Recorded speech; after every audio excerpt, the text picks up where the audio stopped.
Để anh cho em hỏi là anh trồng rau có mua thuốc gì không để rau nó tốt? Anh không mua gì đâu, không có thuốc trừ sâu này, không có phần thuốc kích thích này, anh không phun đâu. Đây này, trong phi đây này, đấy, trong phi đâu anh ủ phân bò ấy, trong phi đây là một phi đây này. Vậy thì cho nên anh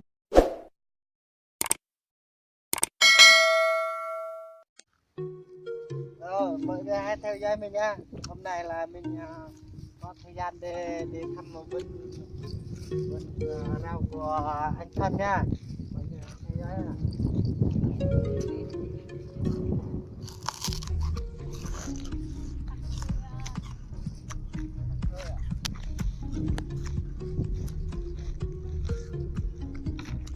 Đây anh em ơi, anh đã trồng được cây ớt, này.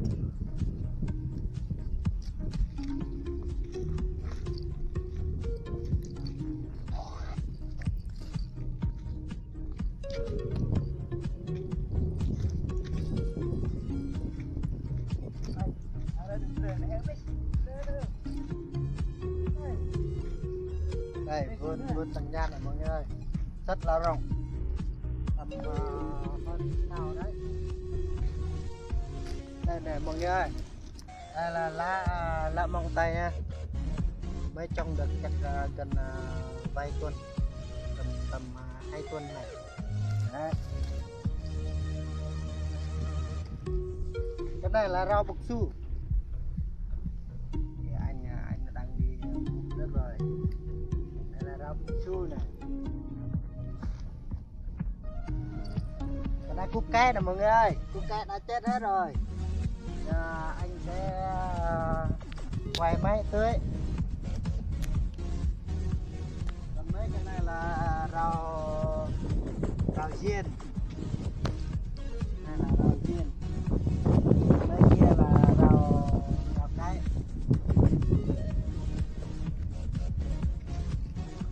Rồi các bạn hãy theo dõi mình xem mẹ quay nhé.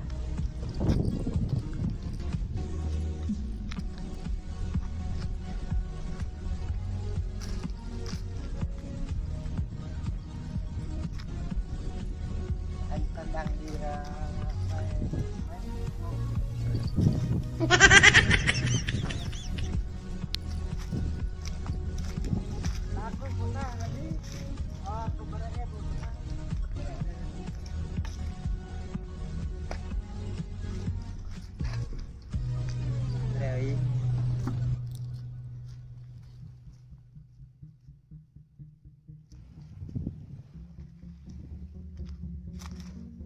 cá chỗ này nữa nè mọi người ơi.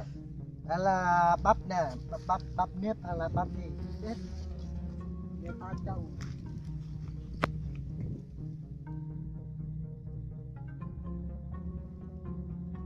Chỗ này là cũng có vườn rau để mình cho anh Phân qua đây nuôi máy nha. Mình dừng tạm clip tại đây.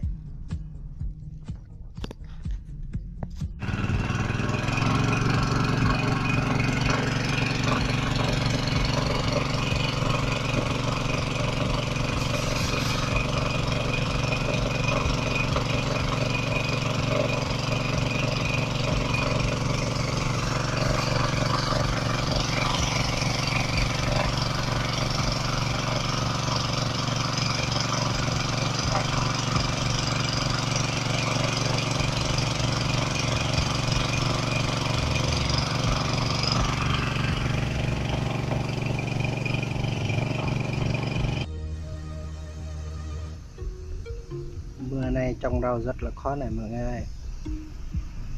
Giờ trời nắng quá nên là rau không tốt được, rất là thất bại.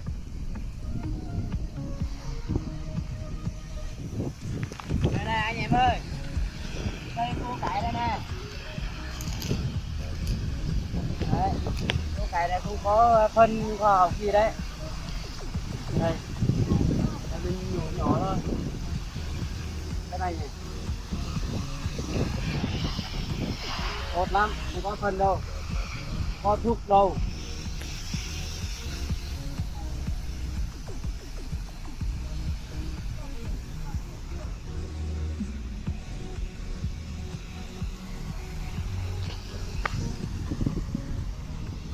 Đây mọi người ơi, là cụ cái này là nó có cái đuôi luôn này, nó thành nhiều đuôi luôn. Để mình đếm thử nha mọi người. 1 2 3 4 5 6 7 8, 8 cái đuôi luôn mọi người ơi. Đấy, cụ cái này là anh phân trong là không phút thuốc sâu này mọi người ơi. Đây là để ăn bồi dưỡng cho sức khỏe của con người. Còn người khác thì nó làm đẹp thì họ làm phun thuốc sâu này, họ nhiều họ phun lắm, thì nên người khác thì không dám mua được. Còn mấy anh này là họ không muốn phun thuốc sâu, lá nó vẫn còn tốt. Đấy, lá nó vẫn còn tốt. Do hôm qua là anh đi Gia Lai là còn phun được nên nó đã héo hết rồi. Mới xuống vườn để tưới lại nè mọi người. Đi này, phân bò ấy, phân bò ấy.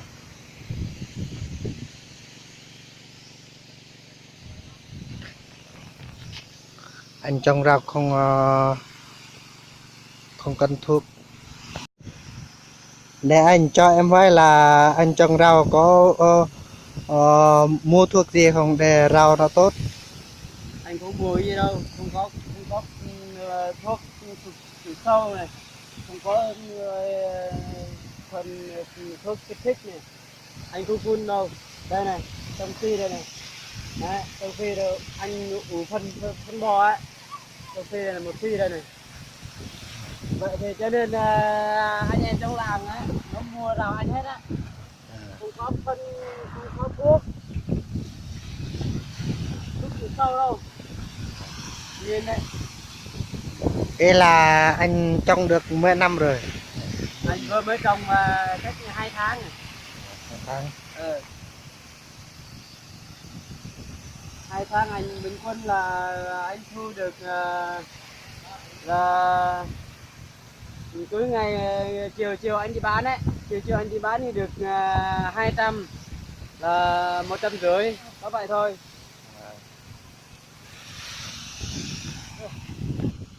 Thì các bạn đã nghe rồi đấy, anh ta nói là cứ chiều với sáng là cứ đi bán, cứ ngày 100 200 gì đấy, là anh trồng không tưới thuốc, là anh trồng bằng tự nhiên, rau nó mọc tự nhiên thì trong làng nó mới mua được. Còn phun thuốc kích thích hoặc là thuốc sâu người ta không mua được. Đây là anh trồng như thế người ta vẫn có mua.